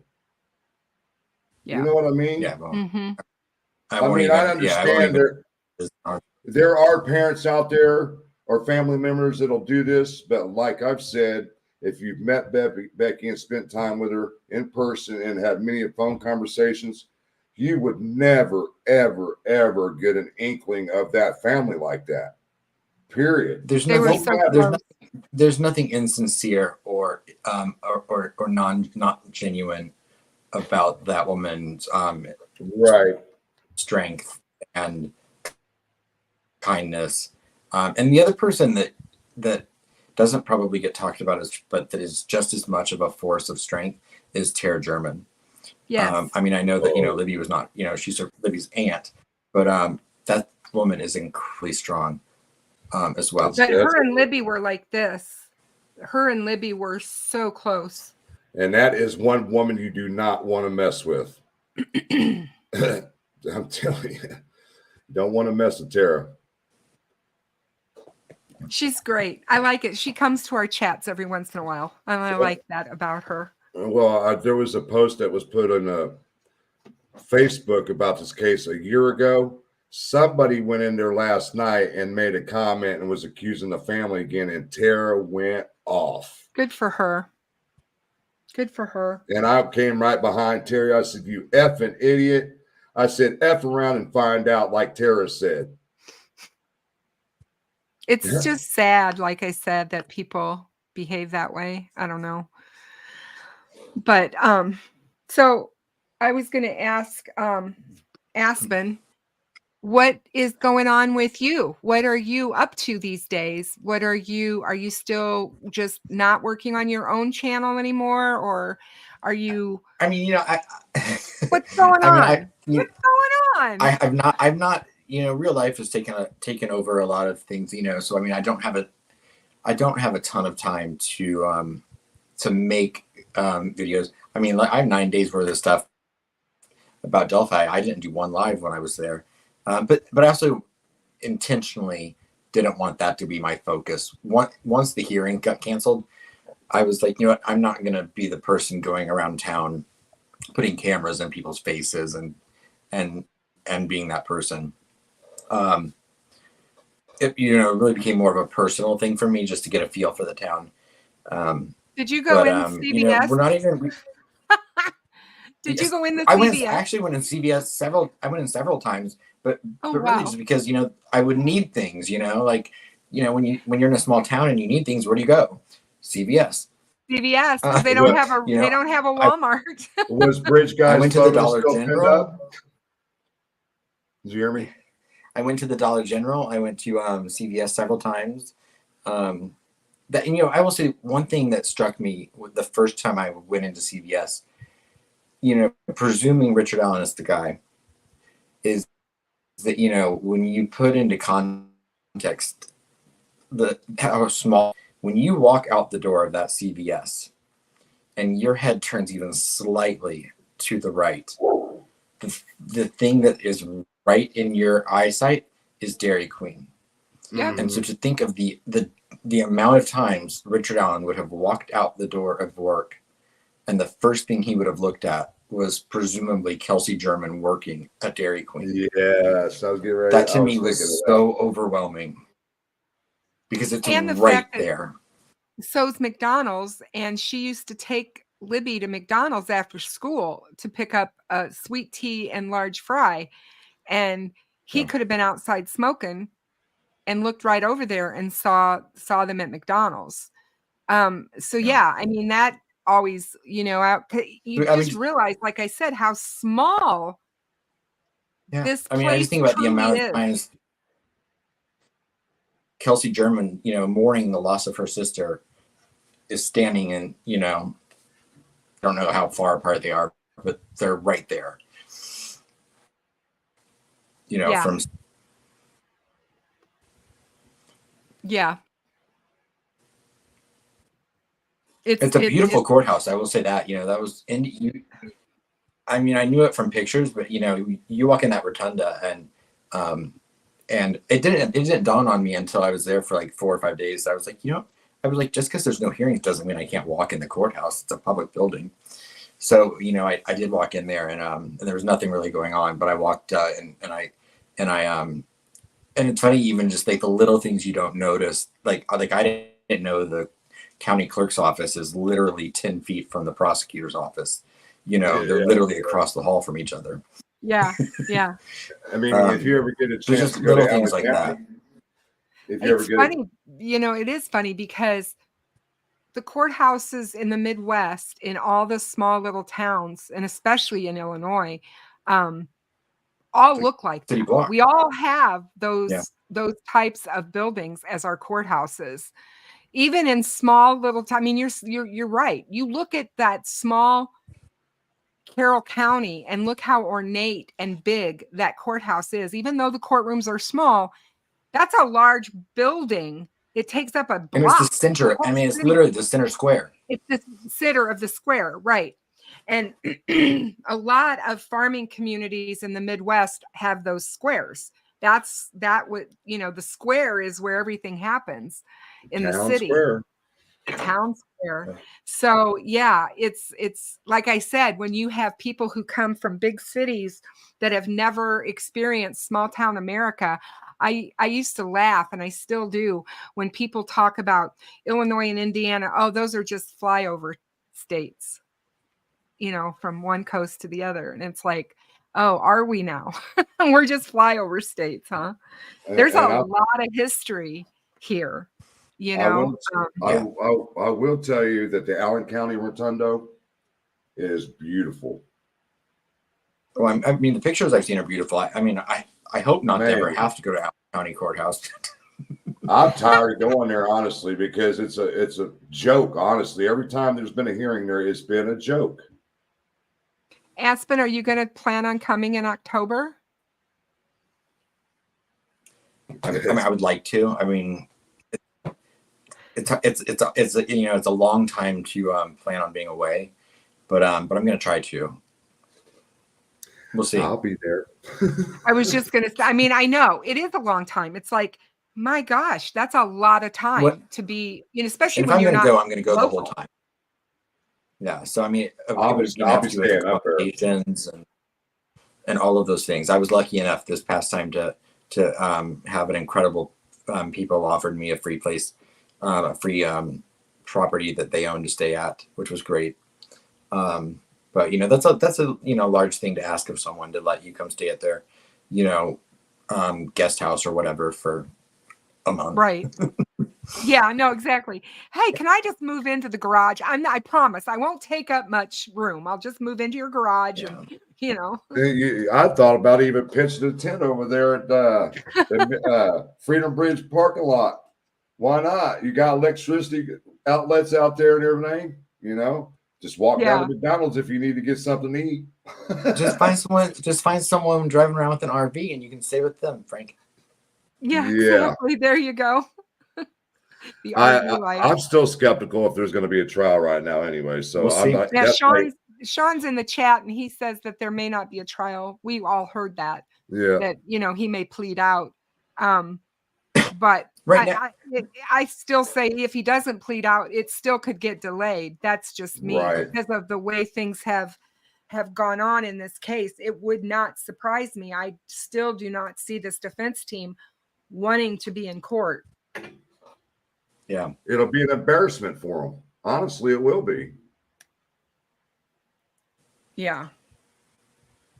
I mean, as far as I'm concerned right now, it doesn't even look like they're trying to defend him. Honestly, that's just the way it is. It's more to me about their egos. My judge friend told me that he used to be a defense attorney before he was a judge. And he told me, he said, it is really difficult to defend people who have given confessions to family members. He said it is difficult to get past that because most of the time those confessions will be admissible. It'd be very unusual for them not to be admissible. And so that's hard to defend. And when you don't have a good defense, you have to come up with something. Here's something that's been brought up. Odinism. And several people have mentioned this. When a person makes a confession from inside the jail, who do they normally confess to? The guy next to their bed? Their mother or their spouse. He went right to his mother and spouse. You know, I would have thought it would have been somebody within the jail. I would think it would be highly unusual for convicts to confess to their loved ones. Well, remember, But he's that's not a just convict me. yet. No, I He's get not a it. convict No, yet. I get it. But I mean, Yeah. you know, I get it. apparently those are just 2 of the 30, you know, some people he made No, yes. some sort of statements. confession to. Right.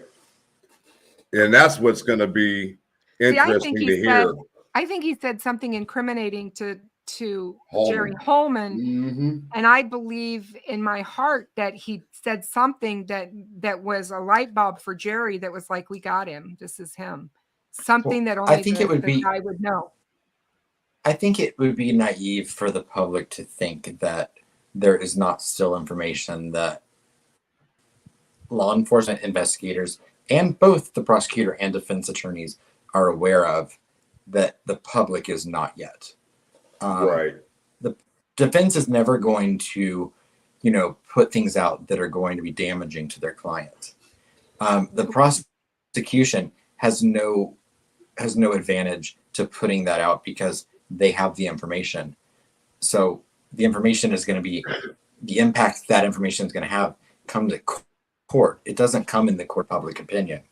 So exactly. I'm not saying I know anything. I'm just saying I think that it would be naive for people to think that that we know everything about that crime scene. Because I think that absolutely agree with you. Are potentially things about that crime scene the killer knew that the public does not yet. Yeah, I think that there's stuff there that we don't know. And the reason I say that, Aspen, is because I go back to what Robert Ives said about the crime scene when he did his very first interview. And he said, it is a highly unusual crime scene. It's so unusual that when you first see it, you would want to photograph it. There's something there that's not your typical whatever that is, you know? And I don't think it's stuffed animals, and I don't think it's dogs, and I don't think it, you know what I mean? I'm serious. We know what we've heard all these years. I think it's something else. And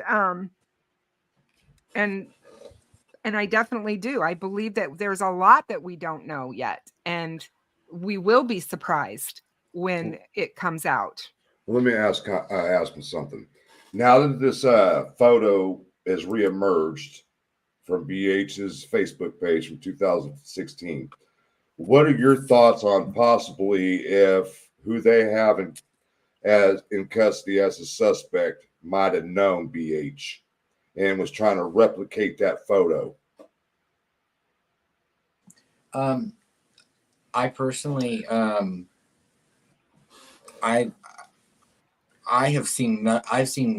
heard that allegation. I've seen no evidence or proof that there was any relationship between Brad Holder and Richard Allen. It's possible, of course. I mean, they both lived locally, but but I'd have to see evidence before I believe right, and that's why I asked you, because me and Miss Deb talked about the same thing. Is it possible that he knew Brad Holder, but there's nothing out there pointing that direction? But you've always got to have that thought in your head if he was trying to replicate that photo. You know, Brad what I mean? Holder Right. is an Odinist. He's a Vinlander. I don't know that I would call him an Odinist, but he's a Vinlander. And he had some really strange stuff. He did not identify as an Odinist. No. And so he, we deep dove him back in the Reddit days, early on in this case. He was all over Reddit. People had tipped him in umpteen thousands of times. I'm sure they have tons of tips on him. And people were, but that was before people realized or even knew that he had a beard down to here on the day of the murders. And bald and weighed almost 300 but pounds. But anyway, with that being said, not the fact that he was at work, he didn't match the guy, but I saw a lot of his social media. The picture that they talk about, that the defense has said that it was lost and that, all this other crap, they had to go to Georgia. I made a whole video not too long ago about it and said all they had to do was ask me, because I had it on my computer. Right. I mean, there was so many of us here in the community, the Delphi community. If they wanted that picture, all they had to do was ask us, because we had all of his social media. That's how well the people online looked at him. And if we looked at him that closely, I guarantee you the FBI did. I mean it. They did. Early on, they looked at him. I don't think that they said, the heck with it, we're not going to talk about this guy. I know better. It's not what they do. They look at the people the closest to the victims and work their way out. And of course, they were going to look at him. They were going to look at Logan because of that relationship that he had with Abby. They were not dating. I'm putting that out there again. They weren't dating. It was a Facebook crush. She was type 13 thing. years old. They didn't drive in a car and go somewhere on a date. I'm so sick of hearing that, But anyway, with that being said, I just think that it's very interesting that we have gotten to where we are in this case, and that we've all become kind of in it. If somebody would have asked me 18 months ago if YouTubers would have been in court documents concerning Delphi, I would have told you no way. No way. Are you kidding me? She called me up shocked. Look at where we are. Look at where we are with this case and how it's come and all the things that have happened and the people that have inserted themselves into the case. Pardon me? I said, and that we're not at the end of that aspect of it. No. And that's why I'm worried. I would not be surprised. Go ahead, I'd not be surprised if you don't see an even bigger push into some of that social media aspect in filings, but that's just I guess when Baldwin stood in front of the cameras that day and said, we're going to ask anybody out there that, that has information to come forward and talk to us, I didn't realize that there would be so many people from from YouTube that would take them up on that. I guess I was naive in that. You know, Definitely. when all that happened, Sleuth contacted me. He said, "Man, did you get a subpoena?" I'm like, "What the hell are you talking about?" He I said, told Frank, I said, if they mentioned behind the crime door, I said, I am shutting my channel down. and I she said, called me. She called me I was as upset. I was watching the news, and there's our picture right on the screen, I'm and I'm like, are like, you kidding me? They have our picture on there. I said, are you kidding me? I said, will It's you like, please call what? Becky? Call Becky. And I got a hold of Rich Nye right after that. I called him directly and I said, "Dude, you know who this is?" And he said, "Yeah, it sounds like Frank Meister." I said, "Yep." Yeah. God, it's just crazy. Like Aspen said, I believe he's correct. This is not the end of social media being involved in this case. No, sadly. And I do expect At least some not of in them the to be filings. subpoenaed. Right. You know, it wouldn't shock me if somebody from the community gets subpoenaed. Honestly. Just the way this case is going. Wild. Just Yeah. wild. Well, guys, we've been at it almost 2 hours, and I'm sure that Aspen's tired. But what are your final thoughts? How would you like to end this conversation? What are your Well, thoughts? I just want to give one last feeling that I have, having now been to Delphi and really spent the amount of time there that I did. You know, I mean, to focus on an area so closely for so long and having never been there, and then to put yourself there, you know, my entire relationship with Carroll County and Delphi has all been this case. And you know, then to put myself there for 9 days, you know, there was definitely an aspect of you know, I could tell that, you know, people knew I wasn't from there. And I knew throughout the first couple of days I was there, that, you know, like at one point somebody randomly came up to me at a bar I was at and said, "So you're the reporter, right?" And I was like, "No, I'm not a reporter. You know, I'm just a guy at a bar having a beer." And did you go to the doghouse? I did go there. There's not very many places to go if you're in Delphi. I mean, there's really not. But you know, like I went to the VFW, I went to the doghouse, I went to the Office Tavern, I went to if you're ever in Delphi, the Stonehouse restaurant is open for breakfast and lunch. They have amazing vegetable bread. You can buy it by the loaf. So I highly suggest it. Unless you go on fish fry and hog nuts day, and then everything is closed except for the Office Tavern. No hog balls here. That shit ain't going nowhere in my mouth. Sorry. But I will say I don't give a damn if it tastes like tenderloin or not, or pork, whatever the hell. No. I Just think that, the name of it alone drives you away from it. So I think that, you know, when you go to Delphi, and you know, this is a town that has been, in a way, it's been defined by what happened. Yes. There, that it's evident in everything that, you know, I think goes on. But I also realized, having been there then for that many days and just kind of being, you know, immersed in, like, you know, going, just, you know, you have to eat. So I had to go to bars and restaurants for lunch and dinner and talking to people, and not about the case. I was not pushy with anyone or you know, anything like that. This is also a community that, you know, even though there's this horrible thing that happened there, they have to get up and they have to go on with their lives every day. And so even though there's this horrible thing that happened there that's defined it in a way, the people themselves aren't defined by it 100%, because they still get up, they go to work every day, they live their lives, and it's not something that weighs on them every second of every day. Whereas in our definition of Carroll County and Delphi, it all revolves around this case. And, you know, you have 3,000 people that live there that still live their lives. Right. Except for the family members. And exactly. See, that's the rub. because that was what I experienced after my son passed away.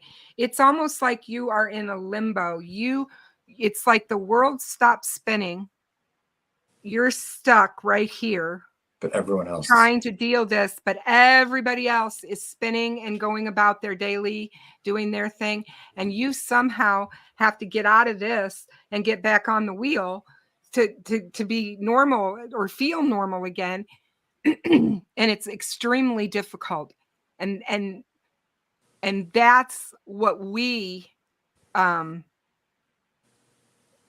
try to convey, but no one that's never been through it knows. You know what I mean? Right. It's like you don't really have that understanding of what it is when I end my show and I tell people, hold them close. Think of the victims in this case. Think of what this is all about. Who this case is about. It's not about you. It's not about me. It's not about Frank. It's not about our channels. It's not about any of this. It's about justice for Abby and Right. Libby's families. Abby and Libby are in a far better place. I firmly believe they're in heaven. They don't hurt anymore. They don't, they're at peace. I firmly believe that. But And their it's not hard to families are still here. And they know that there's a person that was responsible for this needs to be brought to justice. And if anything, Libby gave us the tools that we needed to do that. Yeah. What an amazing girl she was to have the Brave. forethought to do The braveness. Yes. both of them, yeah. And I can't say enough about her for that. And it's not hard to show people a little bit of compassion and empathy. And what prevents people from doing that with some of the families? It really bothers me. I'm open to anyone's suggestions or ideas of what may have happened in this case. I'm willing to listen to and talk to people that think Richard Allen's innocent. Where I draw the line is when someone bashes the families, or they make up things about the families, or they suggest things about the family that are completely unfounded. And to me, that's where the line is drawn between having a civil conversation among differences in opinions and someone that doesn't deserve to even be in the same atmosphere I'm in. I feel the Right. same way. I'm like, I don't want to give their crazy, I don't want to give that thought. I don't want to make it important. You know what I mean?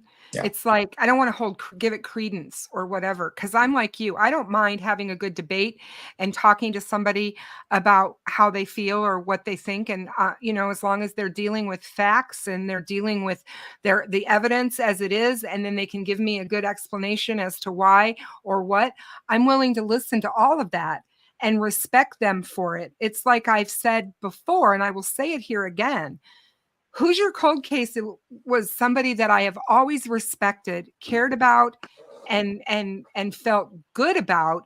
And he does not have the same opinion of this case that I do.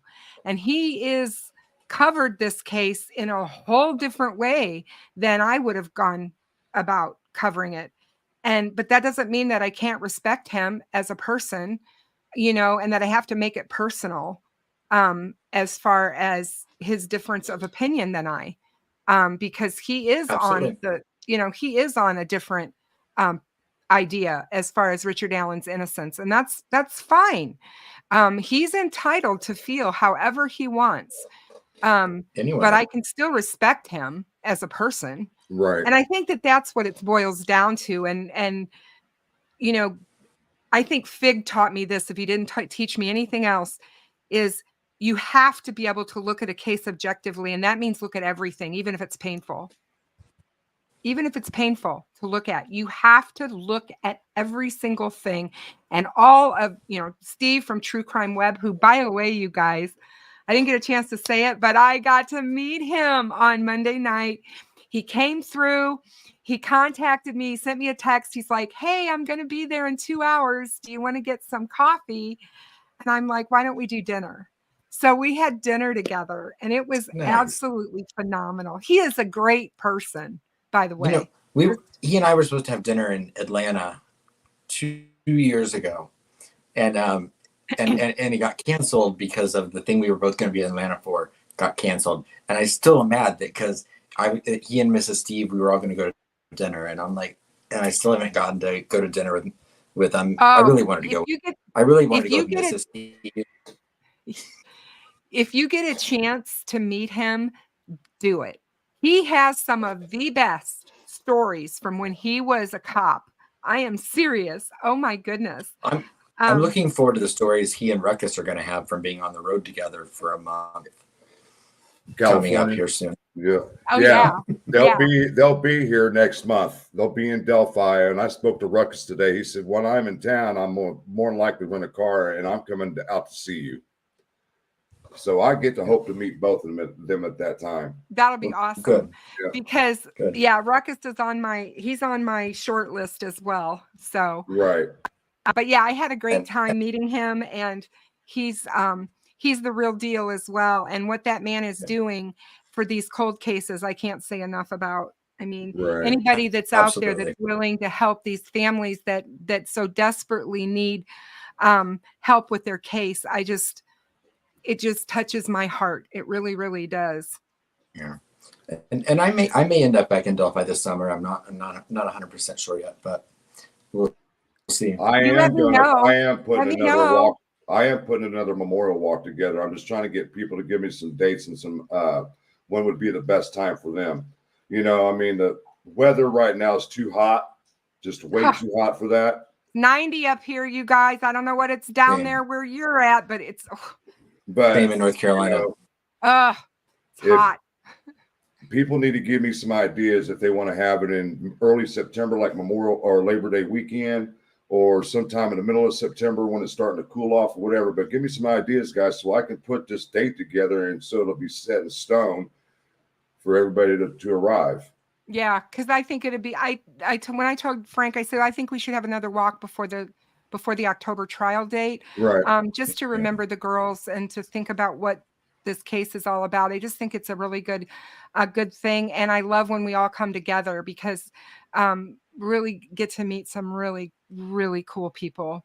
And it's one of those times where we could just get together. We don't have to talk about the case. I agree, Deb. Not a holiday weekend. Oh, too many people would not be able to come.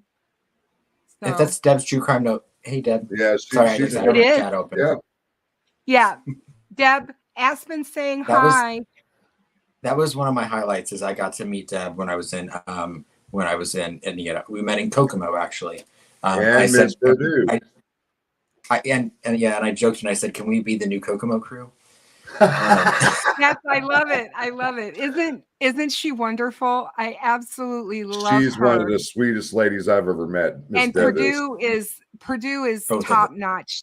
I love them both so much. And I didn't get to spend nearly enough time with them in October. And I want to come back and spend some time with those ladies because I was the third smartest person at that table and the third best looking. So I hands up to both of those ladies because they were incredible.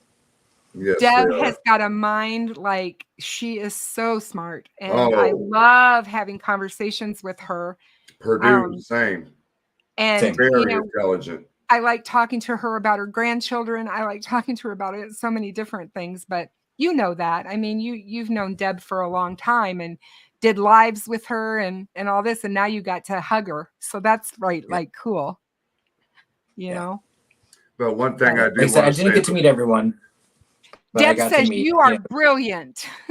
She said, "Haha, Aspen, you are brilliant." I'd have to agree with that. I've spent so much time with Deb over the last couple of years, but seeing her in person, I thank God I had sunglasses on because when I went to give her a hug, I really choked up and I almost started crying because it was just the weight of it was knowing someone so coming. Well. And yes. And then you finally get to I was like that when I met Steve, and only because my first real true interaction with him was when I got out of the intensive care with my whole heart issue in 2022. And he reached out to me and said, Kristen, I don't want your channel to suffer from this. Let me do your live streams. I was like, who does that?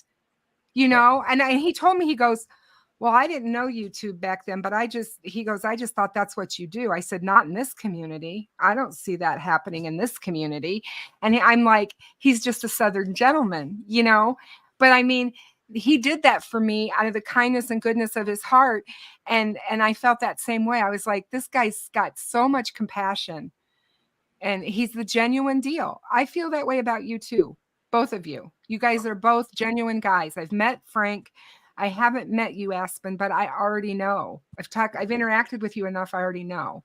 The times that me and Kristen, I can't wait. The times that me and Kristen got to hang out for a little while were the 2 walks. Both times, me and her were the last ones from the bridge to get back to the parking lot. And we had a great conversations, you know, and I'm glad we did. Yeah, I mean, it's like, I don't know, you just click with people and you know, and you just, I don't know, you just know the right. I've always felt like I can tell people or read people. I've been wrong about people in this community. I've been wrong. And it's like, I look back at Sleuth and I look back at Frank, and my first interactions with them were not positive. I had some really bad interactions with both of them. Yep. And we were able to work through it, and I was really able to figure out that they were really genuine guys. And Discord will do that to you. That's why I stay away from them. I just stay the heck away from Discords, because it's all high school, and I am way, way past that. No, me and her were mad at each stay in a little bubble. Me, her, and Shrikra Maria kind of hated each other back then.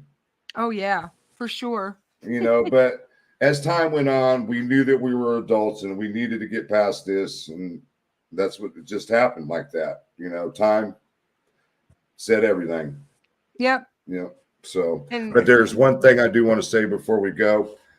Justice is coming for Abby and Libby, guys. We just ask that everybody be patient. Okay.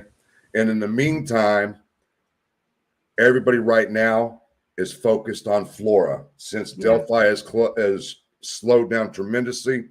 If you guys can, I would ask everybody to start covering Flora. We need to put some pressure on that investigative team to let them know that we're not going to let up on them, and we are going to start talking about them. And I'm going to start seeing if I can get some of my contacts in the national news media to start looking into this case, because it's something that I've wanted for a long time. I wanted to say quickly, speaking of national, your interview with Susan Hendricks a week or so ago. Yeah. Great job. It was one of the best live streams I watched in a long time, because you're both so honest and you're both so compassionate and full of integrity that it really came through in your conversation with her. And so kudos. You. Yeah. Thank you. I just love her. I've been a fan of hers for so long, and I feel like she is really, she just really stepped up with the whole Delphi story, how she put herself out there, and got to know the families, and really got to know them, and not on a superficial level. She has a very deep bond with them. And I think that because of that, and she'd probably be the first one to tell you that, that's hard to do. You can't do that with every story, because again, that would take a toll on you. But there was just something about this story that absolutely captured her. And she's amazing. She's an amazing lady. She is very professional and very, I just love her. She chats with me now. I mean, I sit and text with her. I'm like, I'm sitting here texting with Susan Hendricks. How's this possible? I've watched her for years. I love her. Well, now you've got Cheryl McCullum coming next week. Yes, I got Cheryl. And yes, that was what was so funny about that, Aspen, is that I thought, you know what? Susan did my show. I'm just going to put it out there. So I just, she's a friend of mine on Twitter.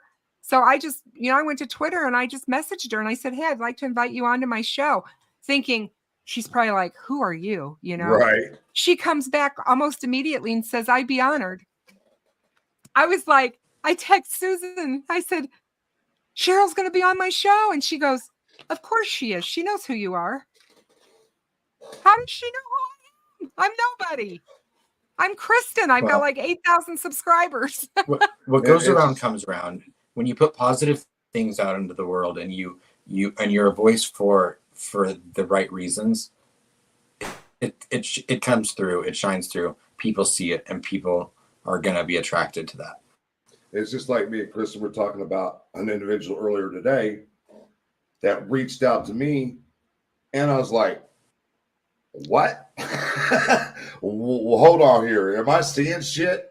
You guys, I'm talking about Cheryl McCollum. She's my guest on Tuesday night, and she's a CSI that works for the Atlanta Police Department, but she is also the founder and the director of the Cold Case Investigative Research Institute.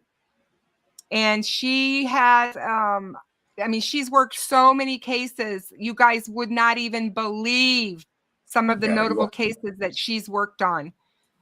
She gets asked all the time to collaborate on famous cases. So yeah, she is. She's on Nancy Grace a lot. You will find her there. She also was a writer for Crime Online, forensic and crime scene expert for Crime Stories. What else?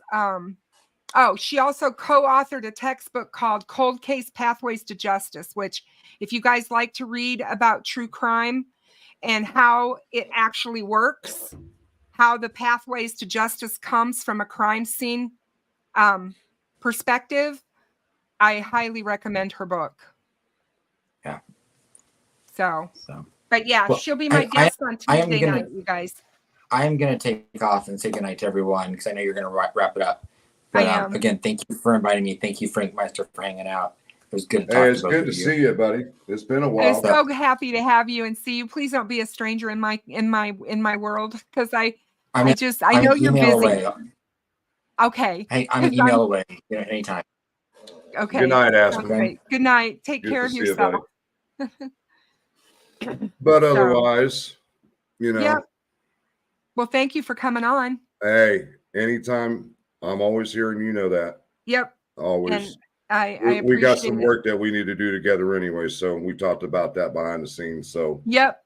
Absolutely. But otherwise, I appreciate you inviting me on. Yep. And no problem. I will talk to you in the day. Well, tomorrow night's your poker night, so we already know that. But otherwise, peace out, everybody. Good night, Frank Meister. Good night, everybody. Good night. So there you go, guys. I absolutely adore having both of those men on. They are really great people. Somebody asked in my chat about my knee. I just want to let everybody know that today was my last therapy session. So my knee is according to my physical therapist, my knee is rehabbed really, really well, and I'm good to go on my own. Everything is going well. I am extremely busy. The summer has hit. So today I took 2 of my grandsons swimming all afternoon. So I've just been really busy and trying to stay active. I am going to start covering some more cases. I want you to know that is coming. I've got a couple in mind that I'm going to get into. One of them will be the Long Island serial killer case, because that case is just blowing up. There's just so much going on with that case. And I think that it is going to be huge as far as what this person is going to be found out to have done. But anyway, thank you guys for hanging out with me. I appreciate each and every one of you. For all of you who donate to me and donate to my channel, thank you. Please hit subscribe and like on your way out, and be kind to one another. Good night, everybody.